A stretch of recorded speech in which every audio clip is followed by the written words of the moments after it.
بسم اللہ الرحمن الرحیم الاقوال فی المسألة والحق فیہا۔ مفہوم میں وصف کی بات شروع کیا تھا تو پہلے محل نزاع کو معین کیا۔ آج مفہوم وصف کے بارے میں موجود اقوال کے بارے میں بات کریں گے۔ تو مفہوم وصف کے بارے میں دو اقوال مشہور ہے۔ پہلا قول وصف مفہوم نہیں رکھتا ہے، دوسرا قول یہ ہے کہ جملہ وصفیہ مفہوم رکھتا ہے۔ اب صاحب کتاب کہتا ہے کہ ہمارے پاس تین صورتیں قابل تصور ہے۔ ایک صورت یہ ہے کہ کوئی قرینہ موجود ہے جملہ وصف مفہوم پر دلالت کرنے پر، وصف مفہوم پر دلالت کرنے کے لیے قرینہ ہے تو مفہوم رکھے گا قرینہ ہونے کی صورت میں۔ دوسری صورت یہ ہے کہ وصف مفہوم نہ رکھنے پر قرینہ موجود ہے تو مفہوم نہیں رکھے گا۔ یہ دو۔ تیسری صورت یہ ہے کہ کوئی قرینہ نہیں ہے، قرینے سے خالی ہے، مفہوم رکھنے پر بھی قرینہ نہیں ہے، مفہوم نہ رکھنے پر بھی قرینہ نہیں ہے۔ یہ محل بحث ہے۔ اگر قرینہ ہو مفہوم رکھنے پر تو قرینہ ہونے کی وجہ سے مفہوم ثابت ہوگا، اس میں بحث نہیں ہے۔ اسی طرح مفہوم نہ رکھنے پر قرینہ ہو تو بھی محل بحث سے خارج ہے، کیونکہ قرینے کی وجہ سے مفہوم نہیں ہے، بات ختم ہو گئی۔ اب محل بحث کون سی صورت ہے؟ تیسری صورت ہے، جہاں پہ مفہوم ہونے پر بھی قرینہ نہیں ہے، مفہوم نہ رکھنے پر بھی قرینہ نہیں ہے۔ تو آیا وصف کا ذات وصف مفہوم رکھے گا یا نہیں رکھے گا؟ مفہوم وصف کا مطلب یہ ہے کہ وصف ہونے کی صورت میں حکم ثابت ہو تو وصف منتفی ہو تو حکم بھی منتفی ہو جائے۔ یہ مفہوم وصف کا مطلب تھا، پہلے بتایا ہے، ابھی دوبارہ بتانا ضروری ہے، کیونکہ مفہوم وصف کی بات ہم کرتے ہیں تو مفہوم وصف کیا چیز ہے یہ تو معلوم ہونا چاہیے۔ اب یہاں پہ صاحب کتاب نے ایک مثال دی ہے جس میں وصف مفہوم نہ رکھنے پر قرینہ ہے، اس کے لیے قرآن کی آیت کی مثال دی ہے۔ اس مثال کی وضاحت ضروری ہے۔ وصف کبھی کبھار مورد غالب کو بیان کرنے کے لیے آتا ہے، یعنی اس موضوع کے غالب افراد کو بتانے کے لیے لاتے ہیں، اور حکم اس وصف کے ساتھ کوئی تعلق نہیں رکھتا۔ اگر ایسی صورتحال ہو تو وصف مفہوم نہیں رکھے گا، یقینی طور پر مفہوم نہیں رکھے گا۔ یعنی وصف لانے کا مقصد حکم کو قید لگانا نہیں ہے، بلکہ اس موضوع کے افراد کی اغلبیت کو، افراد کے غالب حالت کو بیان کرنے کے لیے بیان کیا جاتا ہے۔ جیسا کہ قرآن کی آیت ہے وَرَبَائِبُكُمُ اللَّاتِي فِي حُجُورِكُمْ، انسان پر محرم عورتیں ہیں، تقریباً 9 عورتیں ہیں، ان میں سے ایک ربیبہ ہے۔ انسان جن عورتوں سے شادی نہیں کر سکتا ہے، محرم ہے، ان میں سے ایک ربیبہ ہے۔ ربیبہ کون لڑکی ہے؟ وہ عورت ہے یا وہ لڑکی ہے جو انسان کی زوجہ پہلے کسی اور سے شادی کر کے بچی ہو گئی ہے۔ فرض کرو آپ نے کسی عورت سے شادی کی، اس عورت نے آپ سے پہلے کسی اور شوہر سے شادی کر لی ہے، اور اس شوہر سے ایک بچی بھی پیدا ہو گئی ہے۔ پھر فرض کرو اس شوہر نے طلاق دیا یا وہ شوہر مر گیا، تو اس بیوہ عورت سے آپ نے شادی کر لی، تو وہ اس عورت کی جو سابقہ شوہر سے جو بچی ہوتی ہے نا، اس کو ربیبہ کہتے ہیں۔ وہ محرم ہے۔ ہاں، تو انسان اس بچی سے شادی نہیں کر سکتا، کیونکہ اس کی ماں سے شادی کی ہے نا، تو اس کی ماں سے شادی کر کے دخول بھی کر لیا ہے، سارا کام مکمل کرنے کے بعد دوبارہ اس بیچاری بیٹی کے ساتھ بھی شادی کیسے کر سکتے ہیں؟ نہیں کر سکتے، تو اس کی اپنی بیٹی کی طرح ہے۔ تو اس عورت کو ربیبہ کہا، یعنی اس لڑکی کو جو پہلے سابقہ شوہر سے ہے۔ اب یہاں اس لڑکی کے لیے آیت میں ایک صفت بیان کیا، ایک وصف لایا ہے کہ وَرَبَائِبُكُمُ اللَّاتِي، یعنی وہ ربیبہ عورتیں تم پر حرام ہے، فی حجورکم، جو تمہارے دامن میں ہے۔ حجور جمع حجر، حجر کہتا ہے دامن میں۔ تو ربیبہ دامن میں پلنا یہ عام حالت کی بات کر رہا ہے، کیونکہ وہ بچی تو چھوٹی ہوتی ہے نا، عام طور پر پہلے شوہر سے بچی ہوتی ہے وہ عام طور پر چھوٹی ہوتی ہے، تو وہ پہلے شوہر مر کے یا اس کی طلاق کی وجہ سے وہ عورت دوسرے شوہر سے شادی کرتی ہے تو وہ دامن میں اٹھا کے لاتی ہے دوسرے شوہر کے گھر میں، پھر دوسرا شوہر اس کو اپنی بیٹی کی طرح پالتا ہے، تو فی حجورکم یعنی تمہارے دامنوں میں پلنے والی لڑکی کہا، تو وہ لڑکی ممکن ہے بڑی ہو گئی ہو، دامن میں نہیں پلنے والی ہو، پھر بھی فی حجورکم کی صفت لایا کیونکہ غالباً اکثر ربیبہ چھوٹی ہوتی ہے، دامن میں پلتی ہے، دوسرے شوہر کے دامن میں پلنے والی ہوتی ہے، اس وجہ سے یہاں فی حجورکم کی صفت لائی ہے۔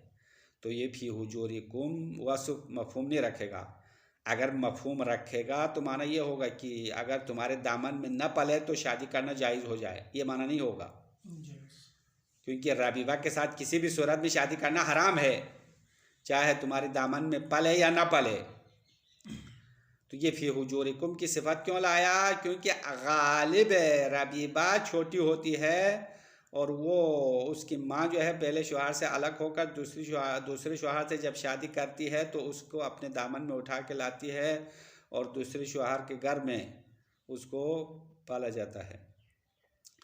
اب دوسرا شوہر اس سے شادی نہ کرنے کی علت یعنی یا اس کی فلسفہ وجہ کی طرف اشارہ ہے، کیونکہ جس طرح انسان اپنے بیٹی کو اپنے دامن میں پالتے ہیں اس سے شادی کرنا حرام ہے، اسی طرح وہ ربیبہ بھی اپنے بیٹی جیسی ہے، وہ بھی اپنی بیٹی کی طرح ہے نا، بیٹی تو نہیں ہے، کسی اور کی بیٹی ہے، لیکن چونکہ وہ اس کی زوجہ نے اٹھا کے لائی ہے، زوجہ کی بیٹی ہے اور اپنے دامن میں پلی ہے، اس لیے اس لڑکی سے شادی کرنا حرام ہے۔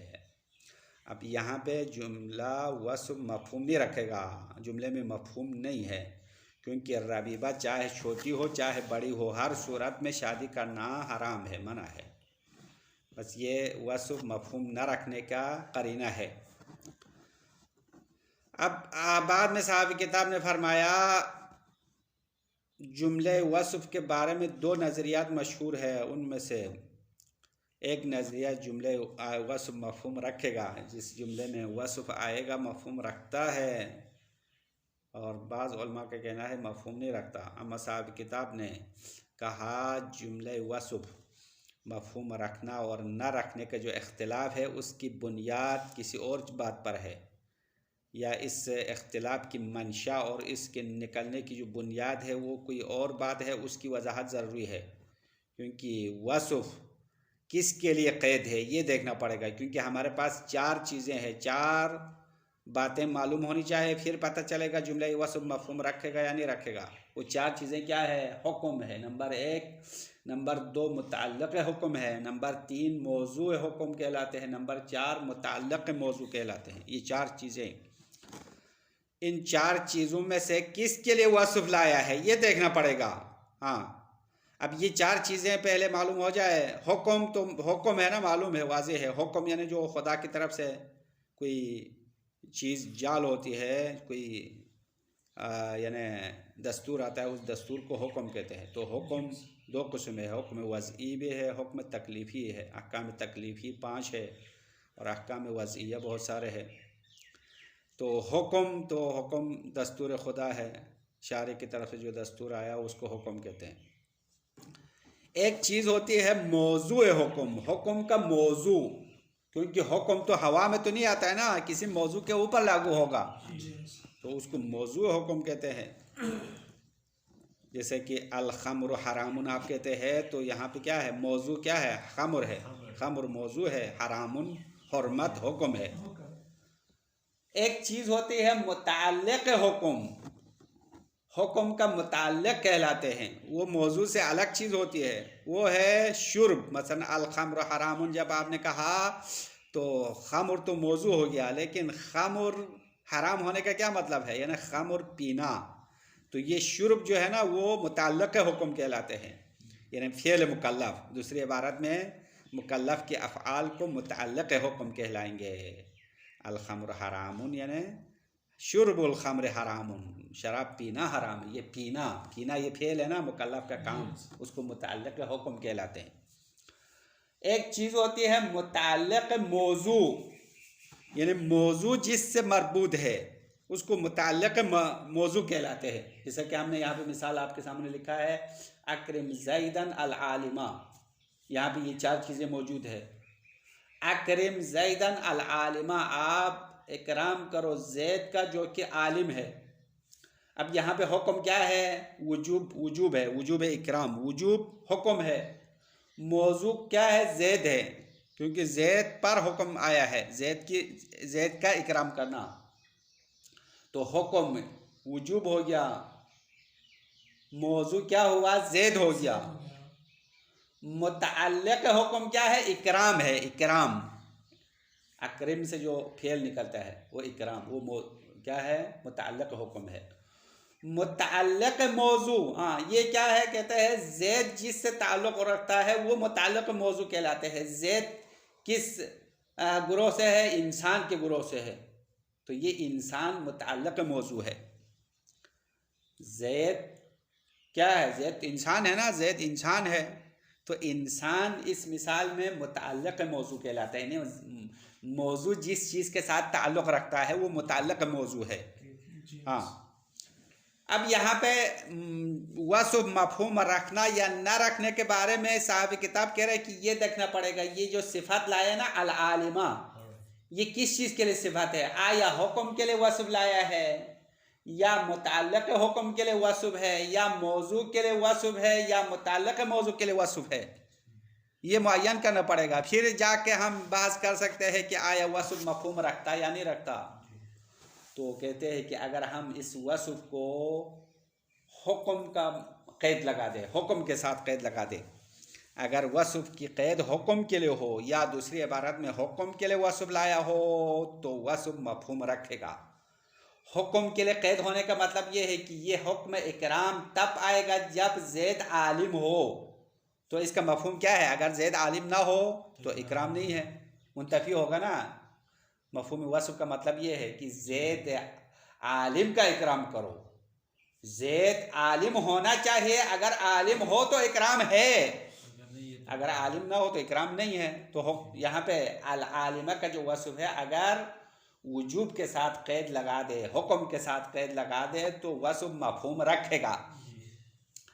اما اگر یہ وصف جو ہے موضوع کے لیے ہو یا متعلق موضوع کے لیے ہو یا متعلق حکم کے لیے ہو، ان میں سے کسی کے لیے بھی ہو تو مفہوم وصف مفہوم نہیں رکھے گا. ہاں، دوسرا جملہ سمجھ میں آیا؟ اگر وصف حکم کے لیے نہ ہو، متعلق حکم کا ہو، موضوع کے لیے ہو، متعلق موضوع کے لیے ہو، ان میں سے کسی کے لیے ہو تو وصف مفہوم نہیں رکھے گا. بس یہ فیصلہ کر لیا صاحب کتاب نے. اب ہمیں چیک کرنا پڑے گا کہ یہ وصف جو آیا ہے وہ کس کے لیے ہے. آیا حکم کے لیے وصف لایا ہے، حکم اسی وصف سے مربوط ہے؟ اگر آپ نے یہ ثابت کیا تو وصف مفہوم رکھے گا یقیناً، کیونکہ حکم کا دار و مدار اسی وصف پر ہے. اگر وصف ہو تو حکم ہے، وصف نہیں ہے تو حکم نہیں ہے. لیکن اگر آپ نے یہ ثابت نہیں کیا کہ یہ وصف جو لایا ہے وہ حکم کے لیے ہے، یہ ثابت نہ کر سکا، بلکہ وہ وصف موضوع کے لیے قید ہے یا متعلق موضوع کے لیے ہے یا کسی اور چیز کے لیے قید ہے، تو اس صورت میں کیا ہوگا؟ وصف مفہوم نہیں رکھے گا. جملے وصف کے لیے کوئی مفہوم نہیں ہے. بات ختم ہو گئی ہے. بس آج کا خلاصہ مکمل ہو گیا. اب عبارت پڑھ لیں گے. الاقوال فی المسألۃ والحق فیہا، مفہوم وصف کے مسئلے میں موجود اقوال اور ان میں سے، ان اقوال میں سے قول حق کیا ہے، یہ بات یہاں پہ شروع کرتے ہیں. اقوال کو بیان کرتے ہیں، ان میں سے جو حق اور صحیح قول ہے وہ بیان کریں گے. یہ موضوع بحث ہے ہمارا. لا شک فی دلالت التقیید بالوصف علی المفہوم عند وجود القرینۃ الخاصہ. سب سے پہلے آغا مظفر پہلی صورت بتاتے ہیں جب قرینہ ہو تو. ہاں، قرینہ والی بات کر رہے ہیں. کوئی شک نہیں ہے مفہوم وصف نہیں، کوئی شک نہیں ہے وصف مفہوم پر دلالت کرنے میں. وصف مفہوم پر دلالت کرنے میں کوئی شک نہیں ہے جب خاص قرینہ موجود ہو. جملے کا ترجمہ یہ ہے. لا شک فی دلالت التقیید بالوصف علی المفہوم، وصف کے ذریعے سے قید لگانا مفہوم پر دلالت کرنے میں کوئی شک نہیں ہے، عند وجود القرینۃ الخاصۃ، جب قرینہ خاصہ موجود ہو تو وصف مفہوم رکھے گا۔ یہ ایک صورت ہو گئی، یہ محل بحث سے خارج ہے۔ ولا شک فی عدم الدلالت عند وجود القرینہ علی ذلک، ہاں یہ دوسری صورت بتا رہے، ولا شک، اور کوئی شک نہیں ہے، فی عدم الدلالت، دلالت نہ کرنے میں، وصف مفہوم پر دلالت نہ کرنے میں بھی کوئی شک نہیں ہے، عند وجود القرینۃ علی ذلک، جب مفہوم نہ ہونے پر قرینہ موجود ہو۔ تو پہلے بھی قرینہ، یہاں پہ بھی قرینہ، لیکن فرق پتہ چلا، پہلے مفہوم ہونے پر قرینہ تھا، یہاں مفہوم نہ ہونے پر قرینہ ہے۔ اب مفہوم نہ ہونے پر قرینہ ہونے کی مثال دیتے ہیں، مثل ما اذا ورد الوصف مورد الغالب، بطور مثال اگر وصف محل غالب کو بیان کرنے کے لیے آئے ہو، اگر وصف آیا ہو غالب افراد کو بیان کرنے کے لیے، الذی یفہم منہ عدم اناطۃ الحکم بہ وجودا وعدما، الذی، وہ وصف جس سے سمجھ میں آتا ہے حکم اس وصف کے ساتھ وجود اور عدم کے اعتبار سے کوئی ربط نہیں ہے، اناطہ معنی ربط، حکم کا ہونا اور نہ ہونا اس وصف سے کوئی تعلق نہیں ہے، وصف ہو یا نہ ہو کوئی فرق نہیں پڑے گا، حکم تو آیا ہے۔ اب وصف کیوں لایا ہے؟ غالب کو بیان کرنے کے لیے لایا ہے۔ بات واضح ہو گئے نہیں؟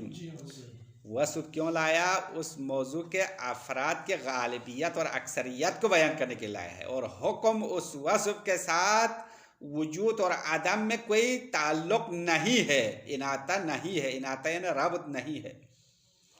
یفہم منہ عدم اناطۃ الحکم بہ، حکم اس وصف سے ربط نہ ہونا سمجھ میں آتا ہے، وجوداً یعنی حکم کے ہونے سے بھی مربوط نہیں ہے، وعدماً حکم نہ ہونے سے بھی کوئی ربط نہیں ہے۔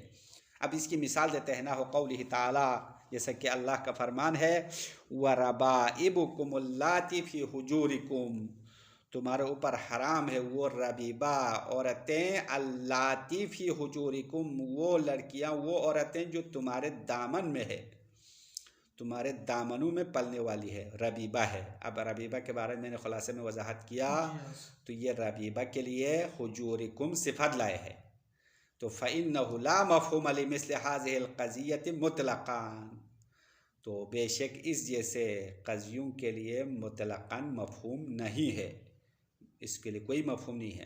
مطلقاً سے مراد یعنی جملے وصف مفہوم رکھے یا نہ رکھے، ان جیسے قضیوں کے لیے کوئی مفہوم نہیں ہے۔ کیوں؟ اذ یفہم منہ ان وصف الربائب بانہا فی حجورکم، کیونکہ اس مثال سے سمجھ میں آتا ہے ان وصف الربائب، کہ ربیبہ کی صفت لانا، کہ بانہا فی حجورکم، وہ ربیبہ عورتیں تمہارے دامنوں میں ہے، لانہا غالباً تکون کذالک، کیونکہ وہ ربیبہ عام طور پر ایسی ہوتی ہے، ربیبہ چھوٹی بچی ہوتی ہے عام طور پر، کیونکہ یہ عورت پہلے سے کسی مرد سے شادی کر کے بچی پیدا ہو گئی ہے، بعد میں دوسرے شوہر سے شادی کرتی ہے، تو عام طور پر وہ چھوٹی ہوتی ہے، دامن میں ہوتی ہے، گود میں اٹھا کے لاتی ہے۔ والغرض منہ الاشعار بعلت الحکم، اور اس وصف کا مقصد کیا ہے؟ اگر کوئی پوچھے بھائی وصف مفہوم نہیں رکھتا ہے تو وصف کیوں لایا قرآن کی آیت میں، تو اس وصف کے لانے کا مقصد الاشعار بعلت الحکم، حکم کی علت کو ظاہر کرنا ہے، یعنی ربیبہ کیوں حرام ہے اس کی وجہ بتا رہا ہے۔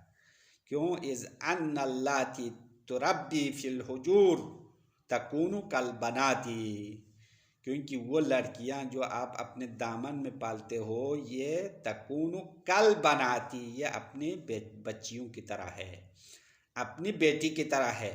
جس طرح انسان اپنی بیٹی سے شادی نہیں کر سکتا ہے، اسی طرح ربیبہ سے بھی شادی نہیں کر سکتا، کیونکہ یہ بھی اپنی بیٹی جیسی ہے۔ ہاں، بس یہ تو محل بحث سے خارج ہو گیا۔ یہاں تک دو صورتیں محل بحث سے خارج ہو گئی، ایک صورت تو قرینہ مفہوم ہونے پر موجود ہے، یہ بھی خارج ہو گیا، اور ایک مفہوم نہ ہونے پر قرینہ ہے۔ وَإِنَّمَا الْخِلَافُ، یہ تیسری صورت ہے یہاں سے، وَإِنَّمَا الْخِلَافُ، بے شک اختلاف عند تجرد القضیہ عن القرائن الخاصہ، بے شک اختلاف موجود ہے جب قضیہ قرائن خاصہ سے خالی ہو، کوئی بھی قرینہ نہ ہو، مفہوم ہونے پر بھی قرینہ نہیں ہے، مفہوم نہ ہونے پر بھی قرینہ نہیں ہے۔ فَإِنَّهُمْ اخْتَلَفُوا، بے شک علماء نے اختلاف کیا، فی ان مجرد التقیید بالوصف، فقط اور فقط وصف کے ساتھ قید لگانا، حل یدل علی المفہوم، آیا مفہوم پر دلالت کرے گا؟ مفہوم سے مراد کیا ہے؟ ای انتفاء حکم الموصوف عند انتفاء الوصف، کہ موصوف کا حکم منتفی ہو جائے گا جب وصف منتفی ہو تو مفہوم رکھے گا، او لا یدل، یا وصف مفہوم پر دلالت نہیں کرے گا۔ یہ اختلاف ہے، نظیر الاختلاف المتقدم فی التقیید بالشرط، جس طرح گزشتہ شرط کے ساتھ قید لگانے کے اختلاف کی طرح ہے۔ مفہوم شرط میں بھی یہی بحث تھی کہ آیا شرط کے لانے کا مفہوم ہے تو شرط منتفی ہونے سے جزا منتفی ہو جائے گا، اگر مفہوم نہیں ہے تو شرط منتفی ہو تو حکم منتفی نہیں ہوگا، یہ بحث پہلے بھی بتایا تھا۔ تو مفہوم کی جو شکل ہے وہ ایک جیسی ہے، مفہوم شرط اور مفہوم وصف کا طریقہ کار ایک ہے نا، کیونکہ یہ مفہوم مخالف ہے۔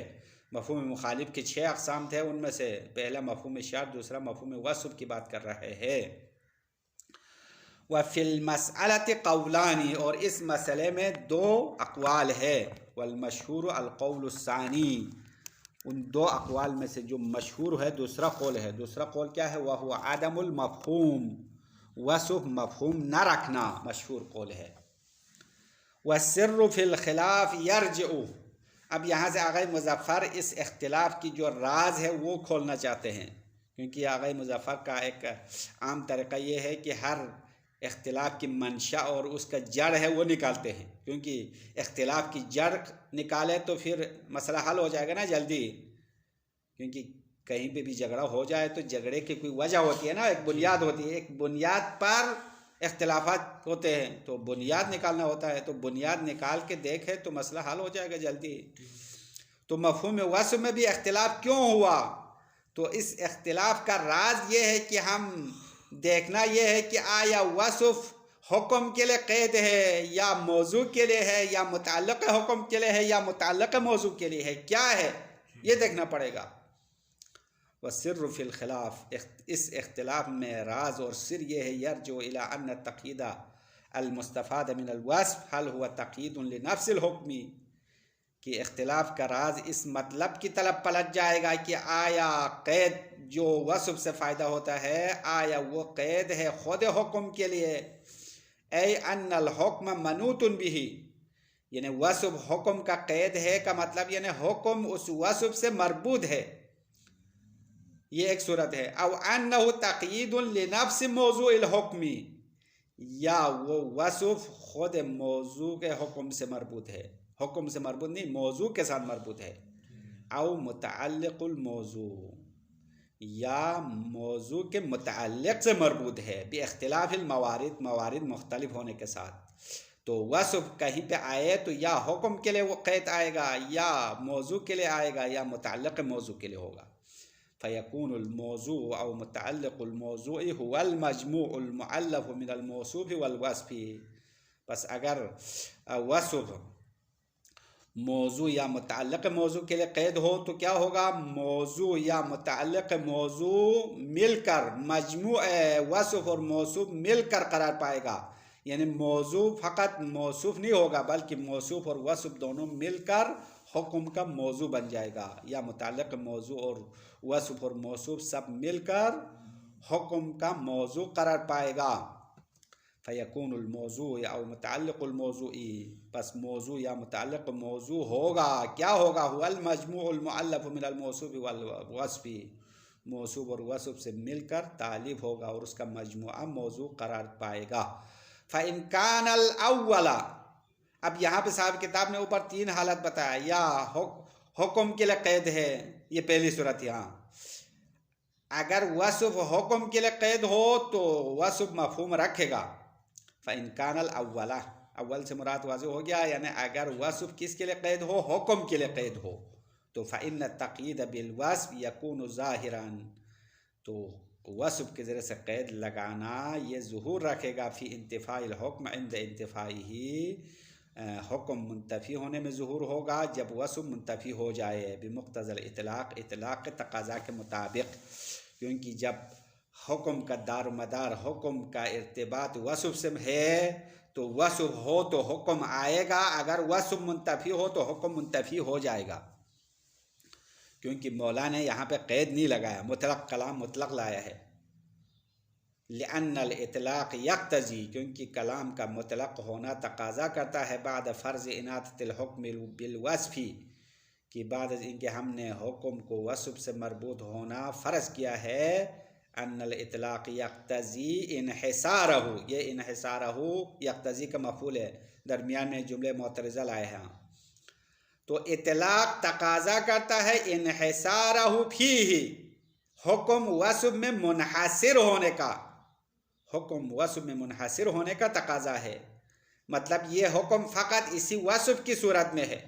ابھی ہم نے مثال آپ کے سامنے لکھا، جب آپ نے یہ ثابت کیا یہ عالم ہونا وجوب اکرام سے مربوط ہے، تو مطلب یہ ہوگا کہ وجوب اکرام تب ہوگا جب عالم کی صفت ہو، یعنی عالم کی صفت ہونے سے منحصر ہو جائے گا، تو اس کا مفہوم نکلے گا اگر عالم نہ ہو تو اکرام ختم ہو جائے گا۔ کما قلنا فی التقیید بالشرط، جیسا کہ ہم نے شرط کے ساتھ قید لگانے کے بحث میں بھی یہ باتیں کی ہے، کیونکہ حکم جزا میں جو حکم آیا ہے وہ شرط سے مربوط ہے، تو شرط منتفی ہو تو جزا بھی منتفی ہو جائے گا۔ یہاں پہ بھی یہی ہے کہ اگر حکم وصف سے مربوط ہو تو وصف ہو تو حکم ہے، وصف نہیں ہے تو حکم نہیں ہے۔ بات ختم ہو گئی، آج کے لیے اتنا کافی ہے۔ وصلی اللہ علی محمد۔